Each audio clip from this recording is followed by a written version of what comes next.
লগতে আমাৰ সমগ্ৰ কমতাপুৰী জনগণক শ্ৰদ্ধা সহ প্ৰণাম জনালোঁ আমাৰ KSDC তৰফৰ পৰা।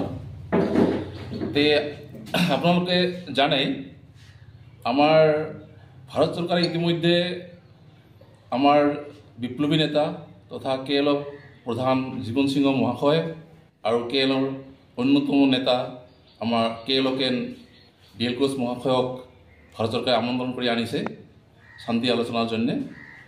তে শান্তিপূৰ্ণ ৰাজনৈতিক যেটা আলোচনা আমি দেখিছোঁ এই আলোচনাটা বহু লেহেমীয়া হৈ আছে। তে এই লেহেমীয়া গতিটা দ্ৰুত কৰাৰ কাৰণে আমি অহা 23 মাৰ্চ ৰবিবাৰ দিনা আমি গোসাইগাঁৱত এখন গণসমাবেশ অনুষ্ঠিত কৰাৰ কাৰণে জনগণক জ্ঞাত কৰিলোঁ। আৰু আমাৰ যি মূল তিনিটা দাবী, আমাৰ কমতাপুৰ পুনৰ্গঠন, আমাৰ জনজাতিক অনুসূচিত জনজাতিকৰণ STকৰণ, তাৰপাছত আমাৰ কমতাপুৰী ভাষাটাক সাংবিধানিকভাৱে 8ম অনুসূচিত অন্তৰ্ভুক্তকৰণ, এই তিনিটা দাবী মূল। আৰু অন্যান্য দাবীবিলাকো ইতিমধ্যে আমাৰ দুই মহাশয়ৰ লগত সাদলানি বৈঠক সম্পূৰ্ণ কৰিছে। গতিকে আমাৰ এই চেগতে আমাৰ কমতাপুৰী জনগণক আমি আহ্বান জনাং অহা 23 মাৰ্চ ৰবিবাৰ দিনা সগাই আমাক সহযোগ কৰাৰ কাৰণে আটুচ আৰু আবদাৰ জনালোঁ। আৰু লগতে আমি আমাৰ KSDC তৰফৰ পৰা সবাকে ধন্যবাদ জ্ঞাপন কৰিলোঁ। ধন্যবাদ। নমস্কাৰ, মই কোকৰাঝাৰ জিলা কমতাপুৰ ষ্টেট ডিমাণ্ড কাউন্সিলৰ উপসভাপতি বাণীৰাম বৰ্মন। তো আমাৰ জাতীয় যি সমস্যা জনজাতিকৰণ, কমতাপুৰ ৰাজ্য উদ্ধাৰ আৰু ভাষা স্বীকৃতিৰ ক্ষেত্ৰত চৰকাৰে প্ৰতিটো ৰাজনীতি দলে আমাক প্ৰতাৰণা কৰি আছিল। বিশেষকৈ যেতিয়া ইলেকশ্যন আহে, নিৰ্বাচন আহে, নিৰ্বাচনত ইস্তাহাৰত প্ৰতিটো ৰাজনীতি দলে ইমান ধুনীয়াকৈ আমাৰ জাতীয় সমস্যাবিলাক উত্থাপন কৰে যেন ইলেকশ্যনৰ পিছতে হৈ যাব, এনেকেই তেওঁলোকে স্পষ্ট আকাৰে ইস্তাহাৰত উল্লেখ কৰে। কিন্তু ইলেকশ্যনৰ পিছত সব ভেক ভাওনা হৈ পৰে।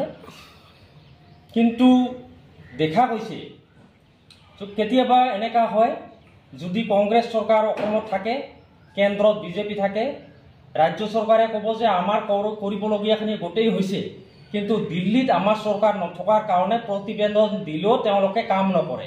গতিকে আমাৰ চৰকাৰ কেন্দ্ৰত আহক, আপোনালোকৰ সমস্যা খুব কম দিনৰ ভিতৰত সমস্যা হৈ যাব।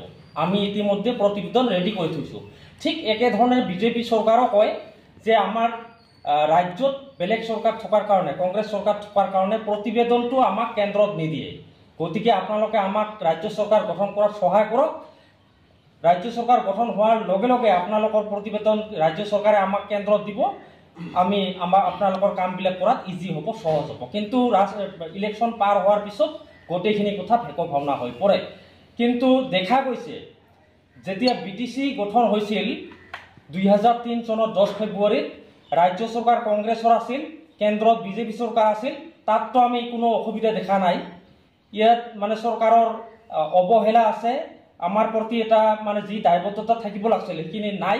কিন্তু শেহতীয়াভাৱে আমি দেখা পাইছোঁ যে আমাৰ প্ৰধানমন্ত্ৰী মোদীজী, ভাৰত চৰকাৰৰ গৃহমন্ত্ৰী অমিত শ্বাহজী, তেওঁলোকৰ তৎপৰতাত আমাৰ KLৰ প্ৰধান জীৱন সিংহ মহাশয়ক 2023 চনৰ 17 জানুৱাৰীত ভাৰতত প্ৰত্যাপন কৰে। আৰু এই ক্ষেত্ৰত অসমৰ মুখ্যমন্ত্ৰী ডক্টৰ হিমন্ত বিশ্ব শৰ্মাই বিশেষভাৱে দায়িত্ব গ্ৰহণ কৰি আমাৰ KLৰ প্ৰধান জীৱন সিংহ মহাশয়ক ভাৰতত লৈ আহে।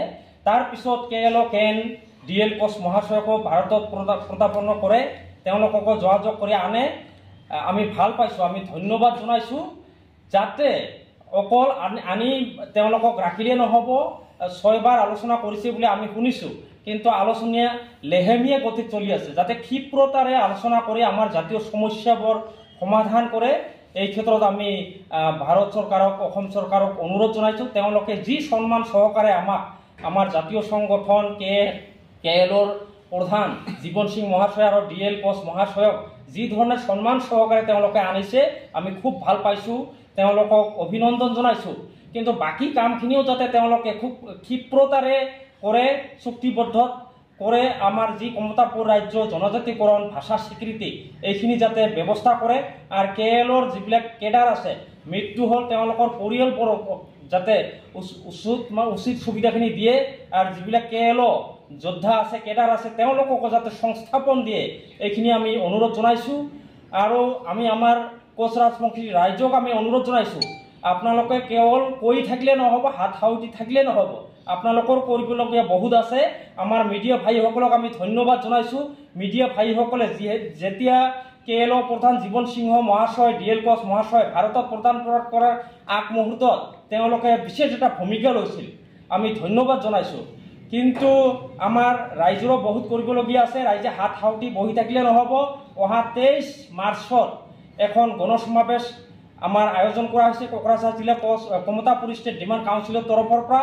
এই গণসমাৱেশত যাতে একত্ৰিত হৈ গোটেই কোচ ৰাজবংশী জনগণ যাতে আমি চৰকাৰক দেখুৱাই দিব পাৰোঁ যে যদি আলোচনা ভেকভাওনা হয় বা লেহেমীয়া গতিত চলি থাকে, তেতিয়াহ'লে 23 তাৰিখৰ পিছত যাতে আমি চৰকাৰক আমি আমাৰ শক্তি দেখুৱাই দিব পাৰোঁ। সেইকাৰণে কোচ ৰাজবংশী জনগোষ্ঠীক আমি অনুৰোধ জনাইছোঁ যাতে চবে 23 তাৰিখত আহি আমাৰ যি এটা জনজাগৰণ এইটো যাতে আমি চৰকাৰক দেখুৱাই দিব পাৰোঁ। এইখিনি মই ৰাইজক